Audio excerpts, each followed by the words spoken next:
This is lesson 6.4, and the goal for today is going to be able to identify whether a relationship is proportional or non-proportional.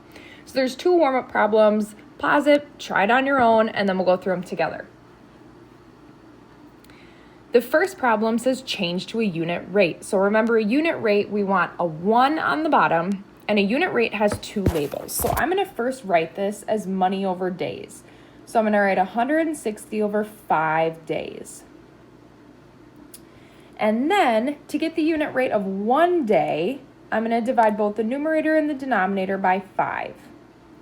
So on the denominator, I'm going to have 1 day. And on the numerator, I'm going to take $160 divided by 5, and I get $32. So my unit rate is $32 for 1 day. Number 2 is a throwback to simplifying expressions, -5 plus 2 times 3x minus 4. So remember, we follow 3 steps when simplifying. The first is to add up. We can add up here, so we change it to plus, negative. Second step is to distribute. We're going to distribute the 2 to both terms here. And I'm going to rewrite this as -5 plus 2 times 3x is 6x plus 2 times -4 is -8. And then my last step is to just combine like terms. So here I have -5 plus -8. I'm going to write that 6x plus, and then -5 plus -8, they have the same sign. So I'm going to add those two numbers together and keep the sign. 5 plus 8 is 13, and we keep the negative sign. Our answer is 6x plus -13. So the first thing you need to know is, what does proportional mean? So proportional is when two quantities have a constant ratio or rate. So proportional relationships can be written as an equation, y equals kx, where k is the constant. So let's say you make $15 an hour. Y equals $15 times however many hours you work. That's a proportional relationship. The more hours you work, the more money you're going to make. You can also tell by a graph. If your graph crosses through the origin at 0, 0, it's a proportional relationship. If it doesn't cross through the origin, it is non-proportional. So that brings us to non-proportional, and that's when two quantities do not have a constant ratio or rate. Their equations have plus or minus in them. So maybe you make $4 an hour and you get an additional $5 just for showing up. That's not proportional, because now you have an additional fee as well as your per hour, day, or minute rate. Looking at a graph, this graph does not cross through the origin, that point 0, 0, so this is non-proportional. So in your notes, I want you to copy down this chart. So it says a recipe for jelly frosting, which sounds, I'm sorry, this is disgusting, but whatever, calls for 1/3 cup of jelly and 1 egg white. Okay, so for every 1/3 cup of jelly, we use 1 egg white. We're going to figure out if the amount of jelly used is proportional to the number of egg whites. You are going to copy down in your notes this chart, cups of jelly and egg whites. Then we are going to take top divided by bottom, or you can do bottom divided by top, either way, as long as you stay consistent. And we're going to see if all of these ratios or rates are constant, they're equal. So I'm going to start by taking 1/3 divided by 1. Well, anything divided by itself is just itself. So 1/3 divided by 1 is 1/3. Then I'm going to take 2/3 divided by 2. And I know that when we divide by a fraction, we actually multiply by the reciprocal. The reciprocal of 2 is 1/2. Cross simplify and I get 1/3. Okay, so here we have 1/3 and 1/3. Those are the same, so we're off to a good start, but we always want to check all of our values, okay? Because sometimes we get to the end and it like plays a little game on us. Okay, then top divided by bottom, 1 divided by 3. Well, hey, guess what's that? That's 1/3. And then 1 and 1/3 divided by 4. I'm going to change that to a improper. So that would be 4/3 times, and then the reciprocal of 4 is 1/4. Again, I change it to multiplying by the reciprocal because when we divide fractions, that's what we have to do. These cross simplify and we get 1/3. So all of these rates are the same. So we are going to write it is proportional. So I want to see sentences here. It is proportional because the rate of jelly to egg whites is constant. Okay, it is proportional because the rate of jelly to egg whites is constant, right? When we divided top by bottom for each, we got 1/3 for all of them. So the next problem is we are going to see if the cost to pizza ratio is proportional. So I want you to copy down this chart in your notes. So cost and pizza. And then we're going to see if this is proportional. So again, we're going to take top divided by bottom. So I'm going to take 10 divided by 1. Well, 10 divided by 1 is 10. Okay, then 17 divided by 2. 17 divided by 2 is 850. So that one pizza would be 850. So already these have different rates. So not proportional. Okay, so as soon as you get that it's not constant, you can be done with the problem. And then our sentence will just be, it is not proportional because they do not have equal rates. Okay, it doesn't have to be exactly the same as my sentence. You could say they do not have constant rates, but as long as you have it is not proportional because, and then give me an answer, that'll be good. Okay, so we kind of talked at the beginning of the lesson about writing equations proportionally. So this just says proportional relationships can also be described using equations using the form y equals kx, where k is the constant of ration. This ratio is called the constant of proportionality. Okay, so if we think about the formula for the circumference of a circle, c equals pi times diameter. Pi is always the same value, 3.14.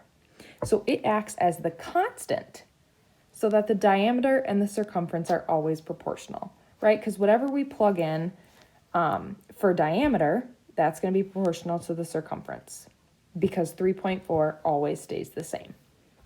So that's just another way of determining, besides the charts that we were using, if the relationship is proportional. So then on the next side of your notes, we are going to go through some problems and just identify whether the relationship is proportional or non-proportional.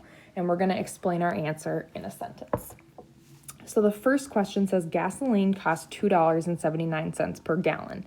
Is the number of gallons proportional to the total cost? So we could set up a chart. We could do money and gallons.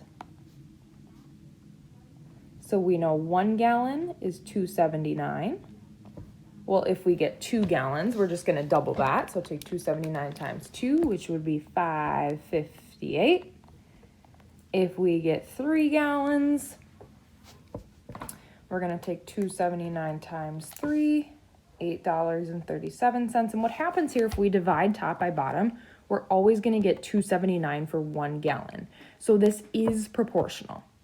We could also write this as an equation using that form y equals kx to check if it's proportional. Again, if it has any addition or subtraction, it's not. But this is just $2.79 per gallon. So this would be y equals $2.79, that's the constant, that's not changing, times how many gallons we get. So we are going to write our sentence. We'll say it is proportional because,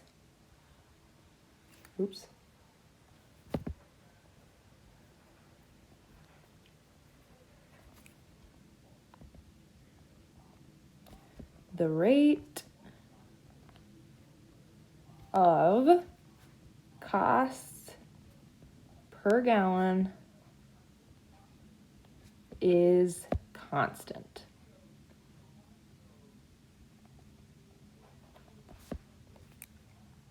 Okay, so again, I want your sentence explaining to me why. So the next problem says a baseball club has 18 players for every team, with the exception of 4 teams that have 19 players. Is the number of players proportional to the number of teams?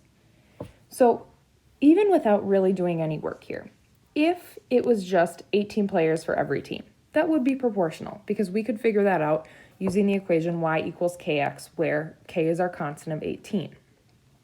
But here we have an exception, and anytime we have an exception, really does not become, or does not stay proportional, because 4 teams have 19 players. So now 18 is not a constant, because sometimes it's 19. So this is not proportional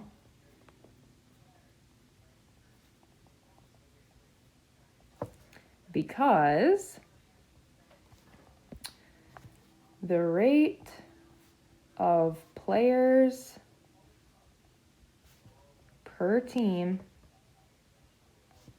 is not constant, right? Some players or some teams have 18, some teams have 19. That's not constant. So therefore it is not proportional.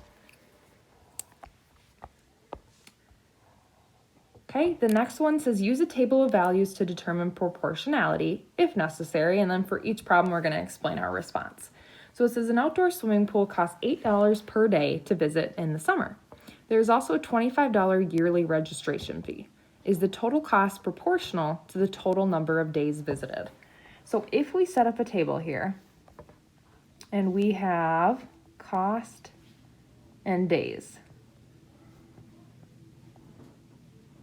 So on the first day, we paid that $25 fee, and then we have to pay $8 per day. So we take 25 plus 8, which is 33. And then on the second time we go, we don't have to pay the yearly registration fee, but we do have to pay another $8 to be there. So we take 33 plus 8 and we get 41. Okay, on the third day, again, we're not going to pay that registration fee again, but we have to pay that $8, so it'd be 49. And from here, we can take top divided by bottom to check if it's proportional. 33 divided by 1 would be 33. 41 divided by 2 is 20.5. Those are not the same, so this is not proportional. We could also know that by using an equation. Y equals, my constant is 8x, and then I have that 25 registration fee, so it's plus 25. Remember, anytime there's ever addition or subtraction, it is no longer proportional. So for our sentence, we will write, it is not proportional because the rate of cost and days is not constant. You could also say it is not proportional because the equation has addition in it. Okay, the next problem says a bookshelf holds 43 books on each shelf. Is the total number of books proportional to the number of shelves in the bookshelf? So we can check with the table. So we can do books per shelf. So if there's one shelf, we know there's 43 books. If there's 2 shelves, well, we're just going to double 43, which would be 86. If there's 3 shelves, we're going to add on another 43. So take 86 plus 43, and we get 129 books. And then to check if this is proportional, we're just going to take top divided by bottom. 43 divided by 1 is 43. 86 divided by 2 is 43. 129 divided by 3 is 43. So our sentence would be yes, it is proportional because the rate of books per shelf